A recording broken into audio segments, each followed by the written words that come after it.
Hello everyone. Have you often heard that professional bodybuilders look massive and strong only on the surface, but in fact they have non-functional and weak muscles?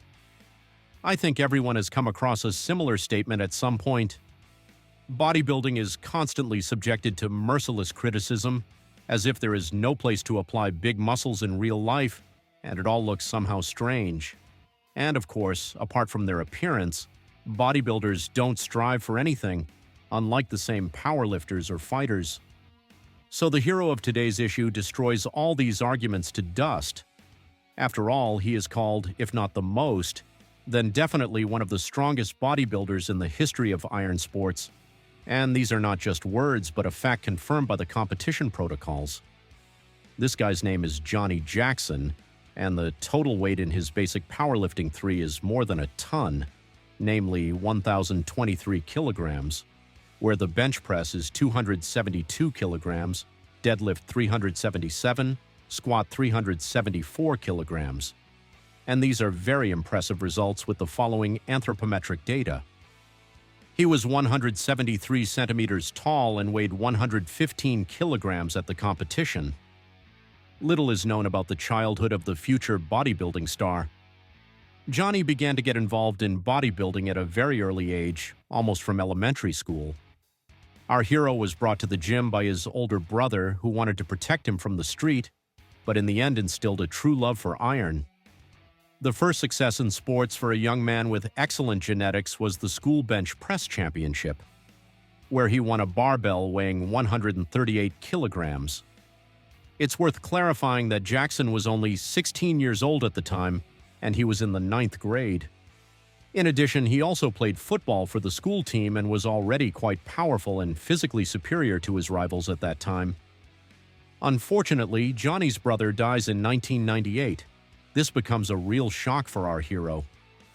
The tragedy changed his life dramatically. According to Jackson himself, at that moment he promised that he would not give up bodybuilding, would participate in tournaments, and would start earning fabulous money. And in the same year, Jackson enters the competitive stage of the Junior Nationals tournament for the first time. He was competing in the middleweight division at the time, but he failed to take first place. The judges gave Johnnie only silver. All this forced the athlete to take a more serious approach to training and nutrition so that hard work would bring some positive results, and the results would come. Jackson got the pro card 2 years later, winning the National NPC tournament. That evening, he won the first absolute in his life. The judges and critics noted the good muscular symmetry and, of course, the musculature quality of the 30-year-old athlete. Many years have passed, but Jackson is still proud to have caught the so-called second wave of bodybuilding stars of the silver era, having managed to compete with athletes such as Lee Priest and Ronnie Coleman. A striking example of such a confrontation is the 2002 show GNC Show of Strength, where Johnnie takes 10th place out of 12 athletes. It is noteworthy that just 5 weeks after the 2002 Olympia, the German giant with a declared competitive weight of 136 kilograms, Gunther Schlierkamp, manages the seemingly impossible. At the Show of Strength, defeating the current king Ronnie Coleman, who by that time had not conceded to anyone for 4 years. The link to the video will be in the description. The next 3 years from 2003 to 2005 were extremely stressful for Johnnie Jackson. He participates in 19 starts, travels a lot in America, Australia, and Europe. He takes to the stages of all the major tournaments that exist: Ironman, Night of Champions, Show of Strength Pro, various Grand Prix of the Old and New World, and of course goes to the main IFBB starts, Mr. Olympia. He became 11th at his debut tournament in 2003 and 14th a year later. In 2005, he returned to the 11th line. Not very successful results. The level of the opponents is colossal and does not allow him to rise higher and at least enter the top 10. Jackson shows his best achievements during this period at the Europe Super Show tournament, where he becomes the second after his friend and long-term training partner Branch Warren. Speaking of training and results, a distinctive feature of Jackson could be considered his frankness and an adequate view of the situation. He never grabbed the stars from the sky. He understood that he was a long way from winning the Olympia and set himself more mundane goals to get at least into the top 6 of Olympia. But all this is not due to a lack of optimism, as it seems to many. This philosophy fueled his desire to progress day after day and not stop there. Despite not the most striking and outstanding successes in pro bodybuilding, Johnnie Jackson became famous for his hardcore workouts, which amazed with their crazy intensity and amount of work. Many people ask Johnnie why he trains in such a heavy and non-standard style. It turned out that only high intensity and exorbitant working weights give him real pleasure. The love of hardcore training appeared in his youth, at the time when he and his brother were engaged in various strength sports, including powerlifting. Yes, in addition to his bodybuilding career, Johnnie Jackson regularly participated in the national championship of the USPF. Thus, he combined two disciplines of iron sports. Perhaps this slowed down his progress in bodybuilding. After all, Jackson was a bodybuilder first of all. Our hero's favorite start is the Toronto-Montreal Pro Show. He always performs quite brightly on it, taking second place in 2004 and 2005. The competition was lower there, and both times in Canada, John lost only to the inimitable Darren Charles, and at the same tournament, Jackson wins his first professional victory.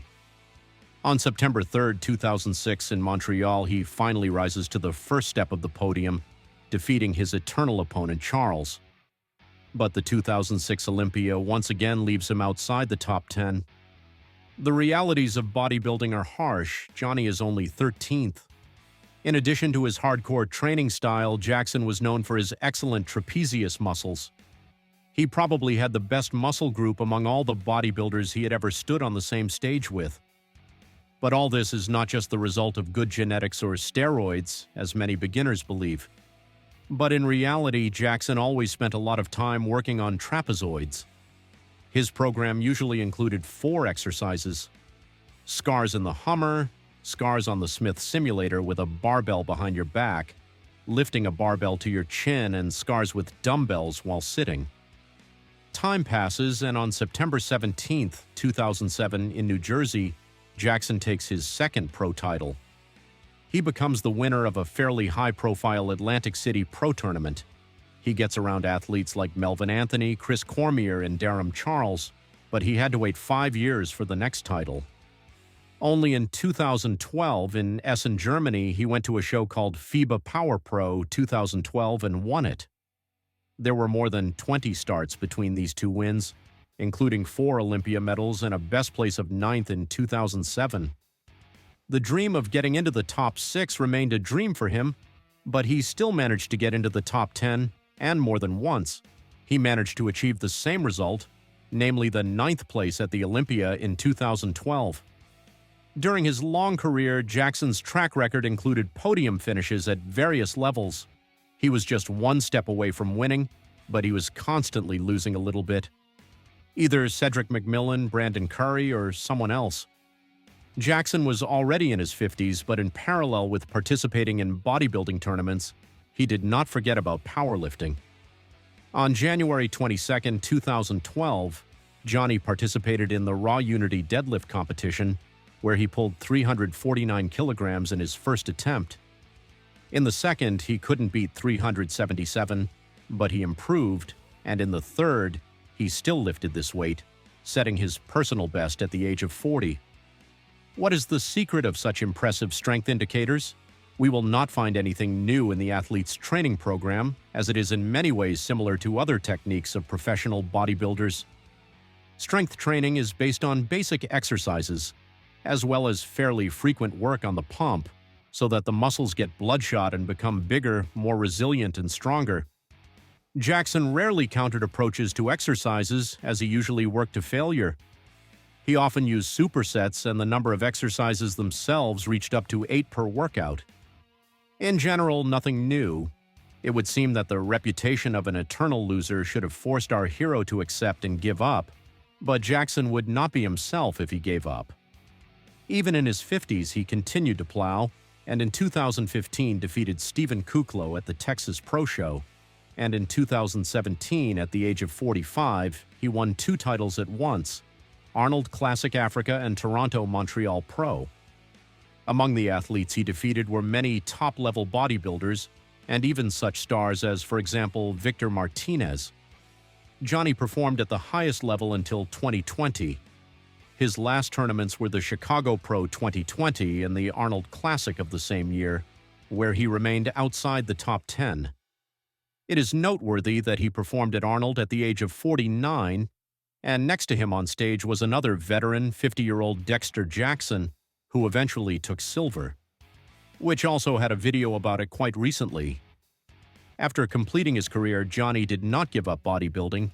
At 54, he still trains at a gym in Texas, often with Branch Warren.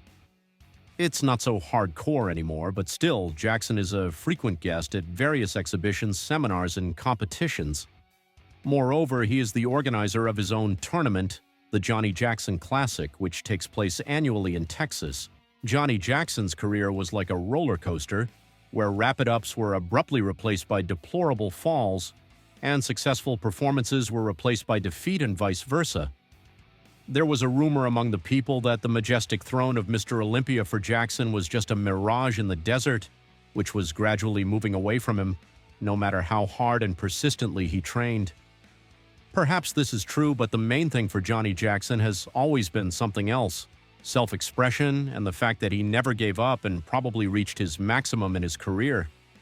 As always, I will be grateful for your support. It helps in the development of the channel. Please like, subscribe to the channel if you are not subscribed, share the video with your friends, and do not forget to click on the bell so as not to miss the new release. Thanks for watching. Sports Guru was with you. See you later.